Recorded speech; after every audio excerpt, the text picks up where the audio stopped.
शेतकरी बंधूंनो, 3 ऑगस्ट 2025 रोजी ही जी कपाशी आपण बघतोय, या कपाशीचे फक्त 15 ते 20 झाडं मी शेंडे खुडणी केली होती.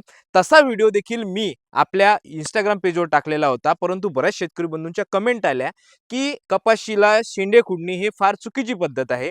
परंतु आजची तारीख आहे 16 ऑगस्ट 2025. फक्त आणि फक्त 10 ते 13 दिवसामध्ये आज मी कपाशीच्या त्याच प्लॉटवर उभा आहे आणि तुम्ही कपाशीचे हे जे पीक आहे, हे तुम्ही बघू शकता कशा पद्धतीची याने ब्रँचिंग काढलेली आहे, कशा पद्धतीची वाढ झालेली आहे.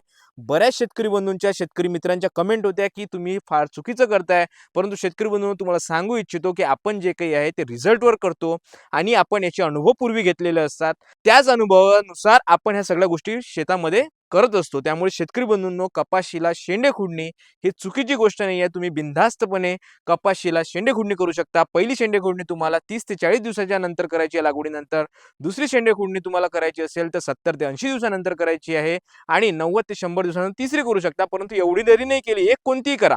तरीही तुम्हाला चांगले रिझल्ट, अशी आता मी एकच केली आहे. परंतु या ठिकाणी तुम्ही कपाशीचं जे पीक आहे ते बघू शकता, की कशा पद्धतीचं आहे.